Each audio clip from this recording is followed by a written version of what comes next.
اب تک ہم نے ایف بی آر کا ڈیٹا اور ریکوائرڈ ڈاکومنٹس کی بات کی ہے، لیکن اب وہ حصہ شروع ہو رہا ہے جہاں زیادہ تر لوگ غلطی کرتے ہیں، اور یہ غلطیاں بعد میں نوٹسز، اضافی ٹیکسز اور پینلٹیز کی وجہ بنتی ہے۔ اس لیے اس حصے کو خاص طور پر توجہ سے دیکھیں۔ ایڈجسٹیبل ٹیکسز کیا ہوتا ہے؟ سب سے پہلے آپ ایک مثال سے سمجھ لیں۔ فرض کریں آپ نے سال بھر میں مختلف جگہوں پر ٹیکسز پہلے ہی ادا کیے ہیں۔ مثلا بینک نے پروفٹ پر ٹیکس کاٹ لیا، امپلائر نے سیلری سے ٹیکس کاٹ لیا، پراپرٹی خریدتے وقت ٹیکس ادا کیا، پراپرٹی بیچتے وقت ٹیکس ادا کیا، وہیکلز رجسٹریشن پر ٹیکس ادا کیا، موبائل بل یا ٹیلی فون بل پر ٹیکس ادا کیا۔ یہ تمام ٹیکسز اکثر ایڈجسٹیبل ٹیکسز ہوتے ہیں، یعنی جب آپ اپنی انکم ٹیکس ریٹرن فائل کریں گے تو یہ رقم آپ کے ٹوٹل ٹیکس میں ایڈجسٹ ہو جائے گی۔ اس لیے ریٹرن فائل کرنے سے پہلے اپنا MIS ڈیٹا ضرور دیکھیں تاکہ کوئی ایڈجسٹیبل ٹیکس رہ نہ جائے۔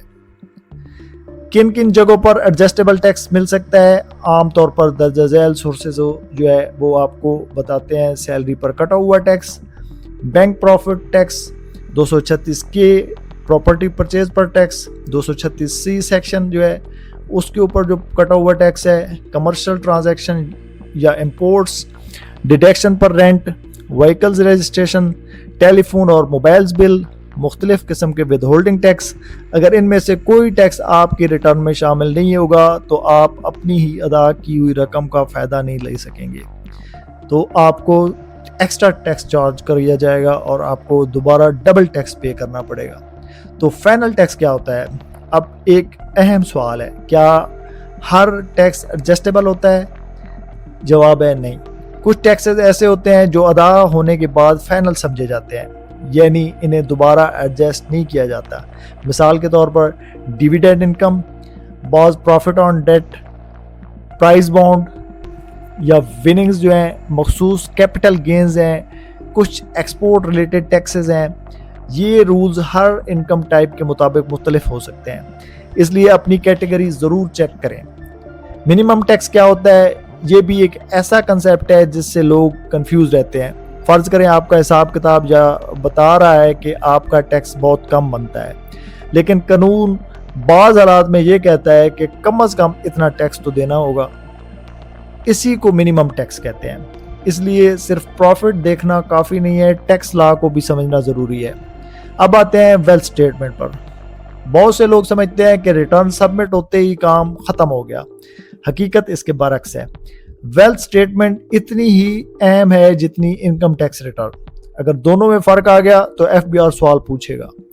ویلتھ اسٹیٹ میں کیا لکھنا ہے؟ آپ کی پوری فائنینشیل پکچر، یعنی آپ کے ایسٹس، آپ کی لائبلٹیز، آپ کے اخراجات، اور یہ سب پیسہ آیا کہاں سے۔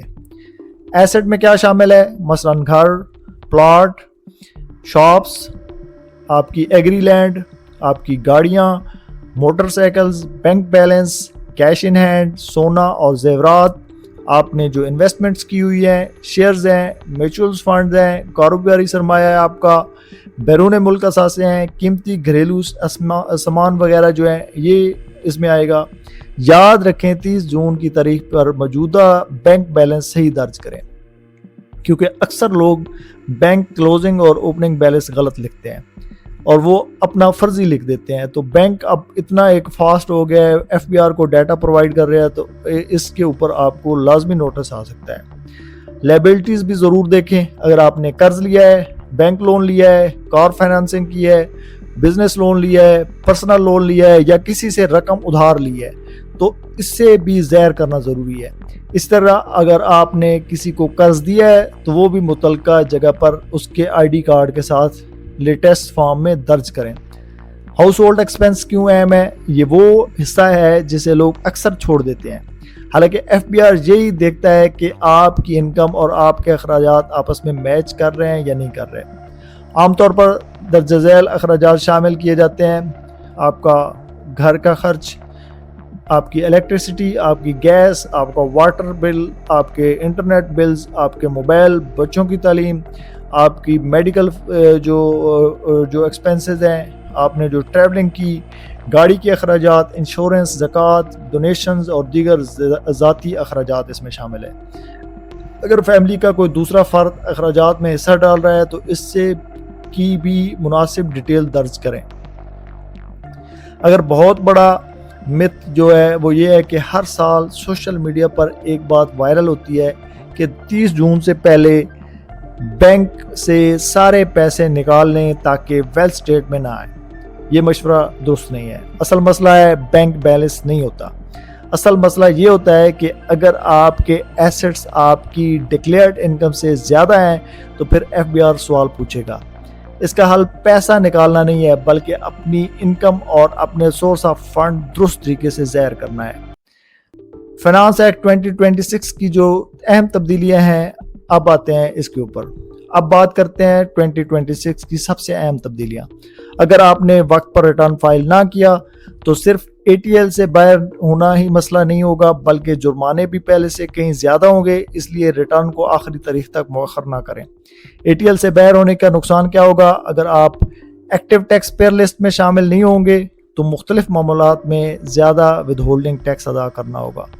پراپرٹی کی خرید و فروخت، وہیکل رجسٹریشن، بینکنگ ٹرانزیکشن، دیگر قابل اطلاق لین دین، اس لیے بروقت ریٹرن فائل کرنا مالی طور پر بہت فائدہ مند ہے۔ عام غلطیاں جن سے بچنا ضروری ہے، روزانہ ایسے کیسز دیکھتا ہوں جن میں یہ غلطیاں ہوتی ہیں، مثلا صرف سیلری ظاہر کرنا لیکن بینک پروفٹ چھپا دیتے ہیں، پراپرٹی خریدتے یا بیچنے کی معلومات شامل نہ ہونا، ایڈجسٹیبل ٹیکسز کلیم نہ ہونا، ویلتھ اسٹیٹمنٹ میں ایسٹ یا بینک بیلنس غلط لکھا ہونا، ہاؤس ہولڈ ایکسپینسز کو نظر انداز کرنا، آخری دن ریٹرن فائل کرنے کی کوشش کرنا۔ اگر آپ صرف ان غلطیوں سے بچ جائیں تو ریٹرن پہلے ہی کافی مضبوط ہو جاتی ہے۔ فائنینشیل چیک لسٹ دیکھ لیں، ریٹرن سبمٹ کرنے سے پہلے ایک بار ضرور چیک کریں، F P R M I S data مکمل دیکھیں اور سیلری یا بزنس انکم درست درج کریں۔ پراپرٹی اور بینک پروفٹ شامل کیا ہے، ایڈجسٹیبل ٹیکسز کیے ہیں یا نہیں کیے، ویلتھ اسٹیٹمنٹ مکمل تیار کی ہے یا نہیں، 30 جون کو بینک بیلنس کے مطابق درج کیا ہے یا نہیں، تمام فگر آپس میں میچ کریں۔ اگر ان سوالات کا جواب ہاں ہے تو آپ نسبتاً اطمینان کے ساتھ بینک ریٹرن سبمٹ کر سکتے ہیں۔ دوستو، انکم ٹیکس ریٹرن صرف ایک فارم نہیں ہے، یہ آپ کی فائنینشیل پروفائل ہے۔ اگر اس درست طریقے سے تیار کیا جائے تو آپ غیر ضروری نوٹسز، پینلٹیز اور قانونی مسائل سے کافی حد تک بچ سکتے ہیں۔ اس لیے جلدی میں ریٹرن فائل کرنے کی بجائے پہلے مکمل تیاری کریں، اپنا ریکارڈ ترتیب دیں اور پھر اعتماد کے ساتھ ریٹرن سبمٹ کریں۔ اگر آپ چاہتے ہیں کہ F B R I R S portal پر سٹیپ بائی سٹیپ عملی طریقے سے ٹیکس ریٹرن فائل کرنے کو بھی سیکھنا چاہتے ہیں کسی خاص قسم کی ریٹرن کو، تو آپ کمنٹ سیکشن میں اپنی رائے دیں، کمنٹس کریں اور اپنا جو آپ کی جس ریٹرن کو سیکھنا چاہتے ہیں تو انشاءاللہ نیکسٹ ویڈیوز میں کچھ ویڈیوز میں بنا بھی چکا ہوں ٹیکس ریٹرن کے اوپر، ساتھ ساتھ وہ بھی اپڈیٹ رکھیں گے۔ تو ہوپ سو، امید ہے آپ کو یہ ویڈیو پسند آئی ہوگی۔ اگر ویڈیو پسند آئے تو لازمی شیئر کریں، کمنٹس کریں۔ تھینکس فار واچنگ، اللہ حافظ۔